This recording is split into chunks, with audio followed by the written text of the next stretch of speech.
What's up, tribe? All right, so you'll have to bear with me today. It is 100 degrees out here in my camper van in the woods, so I'm feeling a little exhausted, but I do think this video is very important. 10 signs that you might be dealing with narcissistic abuse. Very familiar with this. I went through narcissistic abuse myself. My mother, I believe she was more of a borderline personality disorder, which has narcissistic tendencies. So there was a lot there. And then I was also in and out of a 10-year relationship with a narcissist. So the first sign that you might be dealing with narcissistic abuse is you have difficulty making decisions. You second guess yourself a lot. There's a lot of self-doubt. You get this analysis paralysis, like, am I going to make the right decision kind of a feeling. Sign number 2 is the feeling helpless. This is probably really, as it gets worse, this is the deepest one. Feeling trapped, like there's not really an option. This is just life. It's the way it is, and there's no way to fix it. Number 3, confusion. Not sure which memories are actually correct. So the memories can get kind of haywire. I actually, several years in, I started to keep a journal, writing down things that my ex would say to me or do to me, because I would forget, and how he would twist things around and gaslight and manipulate. I got very confused, so I had to start writing it down as a way to convince myself that I shouldn't deal with this shit anymore. So confusion is definitely one of them. Number 4, disconnection with the self and others. You can be very socially withdrawn. This happens partially because there's a little shame that comes with, even if it's subconscious, there's some shame that comes with what you're putting up with, and you don't really want others to know, or your partner or family member or whoever the narcissist is for you. Usually this is a partner, though. Sometimes family member. My mom was a little bit like this, would have a tendency to try to isolate you from other people to kind of keep you for themselves. And you also kind of start to lose interest in some of the things that you used to have interest in before, the things that are your passions and things that you want to do, because now your passions and things that you're doing and you want to do are the things that they want to do, right? Number 5 is there's no boundaries with this person. So it's kind of a what's mine is yours situation. They'll go through your phone or get into your bank account. Oftentimes, narcissist will need a lot from that person, oftentimes financially too. There's just no boundaries. Number 6 is you feel the need to prove yourself. If someone's always telling you you're wrong or you're crazy or that's not what happened or blah, blah, blah, whatever gaslighting, manipulating is going on, you always want to kind of fight to prove that you're not a bad person, that you haven't done anything wrong, and you want to fight for someone to actually hear you, because feeling unheard is definitely a big part of that. Number 7 is anxiety and worry. So you're gonna start feeling a sense of anxiousness. To me, this means that you're not in alignment with your intuition. This means that you know you're in a bad situation that you need to get out of.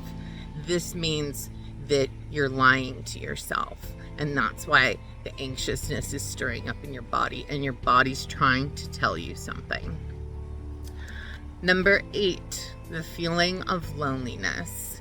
So even in a relationship with a narcissist, there's a sense of feeling lonely with them, or feeling irrelevant, feeling unimportant, not seen, not heard, not valued. And so that really starts to weigh on a person, and there's still a sense of loneliness with that. And with that too, it sort of feels like there's no one in your corner when you're in this kind of situation, because sometimes if you have a covert narcissist partner, they're very good at putting people on their side. They will manipulate everyone in the circle of friends or family to make themselves look good and make themselves look like the victim. So people will have a tendency to side with them. Or even if it's your family that's been saying, well, what are you doing with this person all along? There's still a sense of shame, and not as much support from the family members, and they usually don't understand how much damage is actually going on and how difficult it is to get out of these situations. So yeah, not having anyone in your corner and being very isolated and feeling alone in that is pretty brutal. Number 9 is feeling insecure being alone.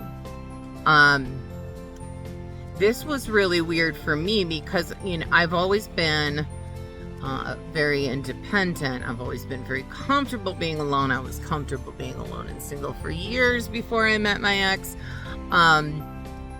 But even in parts where we would break up and get back together and break up and get back together, there still always kind of felt like a part of me was missing. And it's almost like the narcissist person can carry a part of you with them, just kind of holds that energy. So it can feel like you're missing something when you're alone, which I believe is one of the many reasons why we end up going back to the narcissist. And there's many reasons for that. That could be a whole nother video, really. Number 10, you cover for them. You come up with excuses.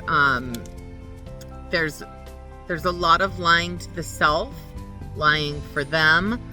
And again, you cover for them in terms of doing things that are like what a caregiver would do. Giving them shelter, money. There's, just caring for them on a regular basis and covering for them. And you end up justifying your behavior as well as theirs. So now to the solution, or at least the start of the solution. I have 8 steps that you can start working to get you in a better place. And trust me, there is hope. I am doing leaps and bounds better than I was 2 years ago. Sorry about that. That was my solar saying, nope, we're done. You're overdoing it with your swamp cooler. Bummer. All right, so let's get to the solution. So the first step, and I know nobody wants to hear this, and I know that it's the most difficult step, but it's extremely important. If you can, get out and sever all ties with the narcissist. Block everything. Change your number if you have to. No contact if you can. I know some people can't. Sometimes people share children, or if the narcissist is your parent, the narcissist could be your boss. Although I still recommend leaving the job and trying to steer clear of narcissists altogether, because it's really difficult to start mending and healing this wound when they're still in your life. So if you can, try to get out of that situation. Just leave.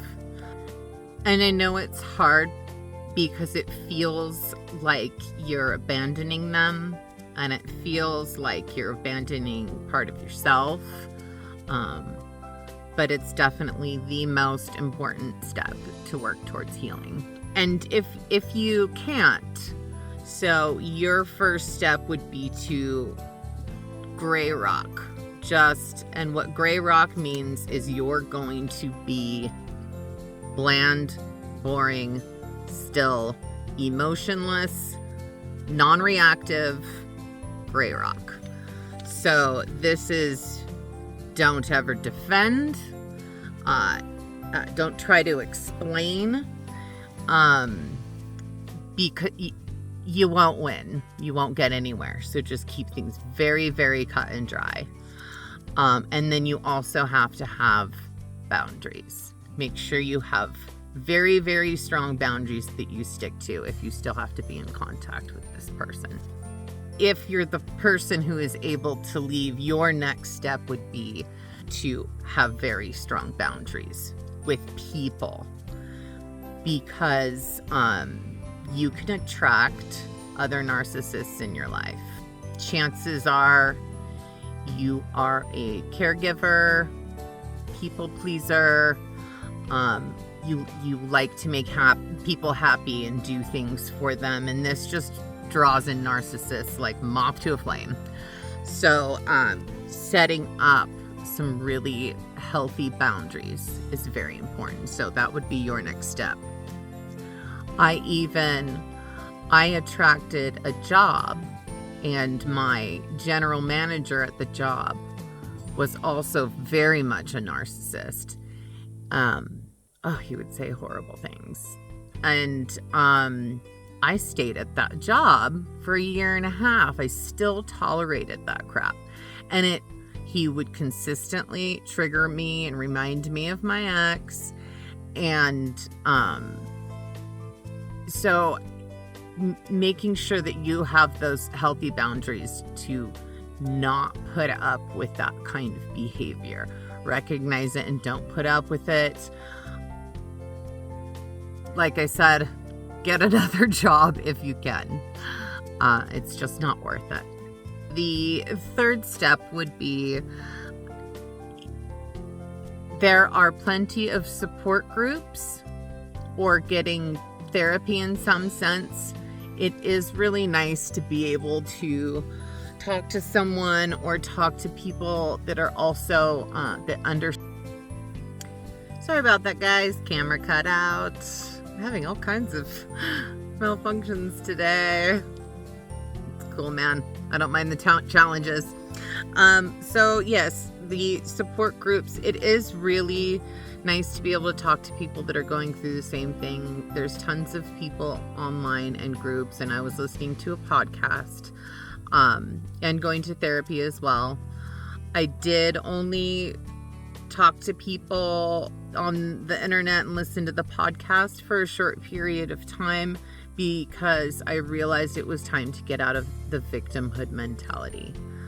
I'll talk more about that in a little bit, but it was time to move on and step into my strength. So try to not linger too much in that space, but yes, in the beginning, support groups and therapy is very helpful, especially when you feel like you're just not very grounded. You're all over the place. So the fourth step would be self-love practices, and this is very important to connect with the self, develop a relationship with the self, start to let go of the shame and start to love and respect yourself again. It's time to find yourself again, because we lose ourselves a little bit when we get lost in a relationship with a narcissist, because it's more about them than us, right? Camera cut out again. I think maybe it's too hot, which so am I. I get it, camera. I get it. You don't want to do it. So I'm going to try and get through this, okay?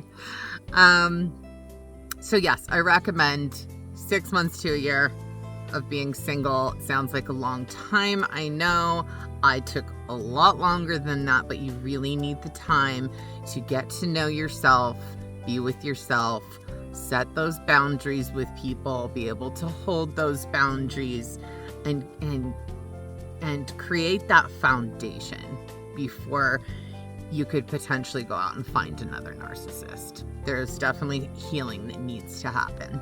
Step 6 would be what I was just talking about, releasing victimhood. You really want to get out of that space, because if you're thinking about how much you're a victim and all these terrible things have happened to you, and you're in that negative loop, you're more likely to attract more of that into your life. So you really have to step into your power, step into your strength, and release that victimhood mentality.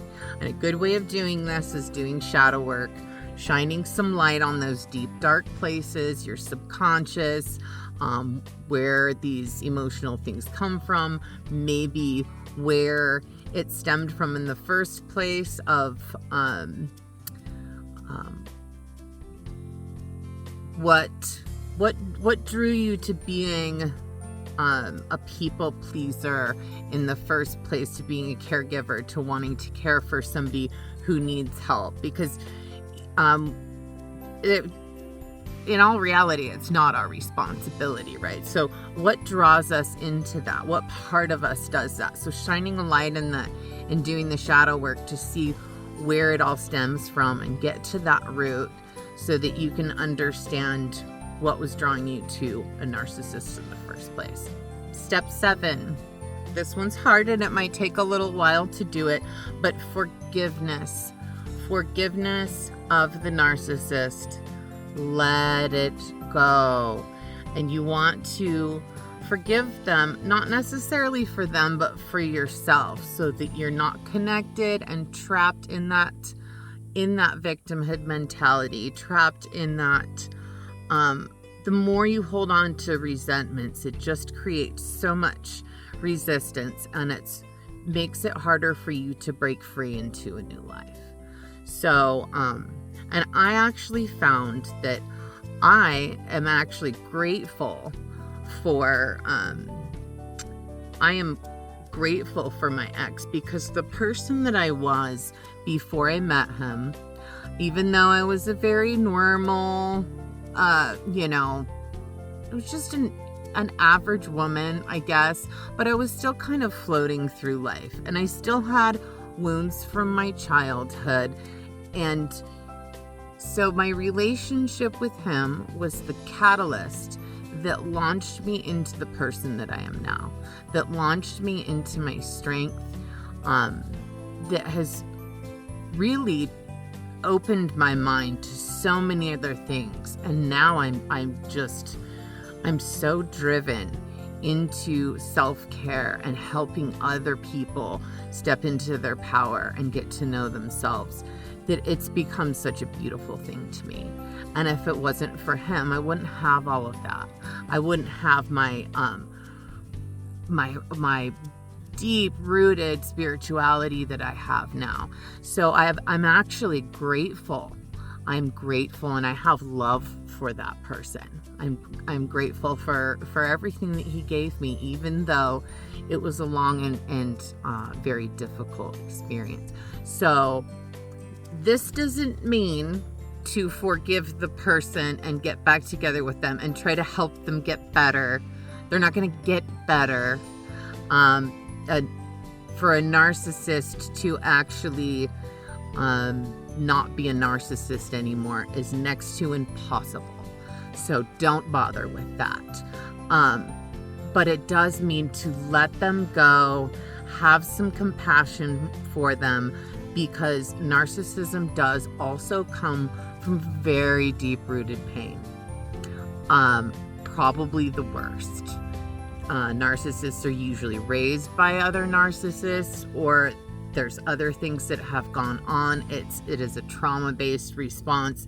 They are in so much pain that they pretend, and they even kind of believe to themselves that there's something that they're not. And they believe all their own delusions. And so try to have some compassion for that. Forgive, let go, send some love with grace. It's a really, and this is a very relieving step, I promise you. Okay, so the next step, step 8, is the shift in perception. This is kind of related to what I was just talking about. When you zoom out and look at the big picture, and you've done your shadow work, and you know your part in this whole situation, and you understand the narcissist, you understand the big picture, and you have started developing a relationship with yourself, and hopefully gained some expanded awareness, more lit up sense of self. The change in perception can start to happen. Living in gratitude, looking at life in a different way. And I think I talk about this in some of my other videos too. So I will definitely link some of my videos below if you want to go deeper into some of these things. I absolutely, I feel for you if you're in this situation. I truly do. I know how hard it is. And in fact, it was difficult for me to make this video. I've been putting this video off, which I wonder if the universe is kind of fucking with me in terms of like me not wanting to do it. So let's just keep shutting the camera off, you know. But I kind of put it off for a while because this one is a touchy one for me. It was a long and hard road. And it is hard when you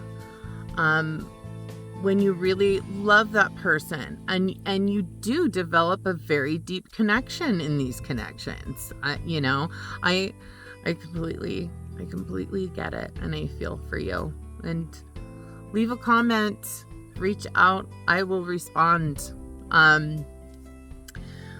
But view yourself as the foundation to building your new life.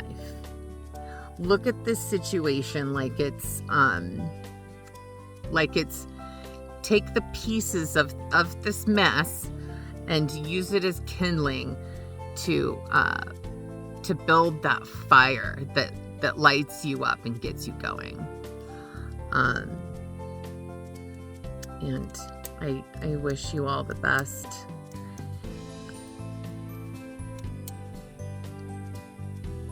I want you to know that I love you. I do. I have a deep, profound understanding for anyone going through narcissistic abuse. That being said, this is how we do on Show Me How to Live, and I'll see you next time. Love you guys.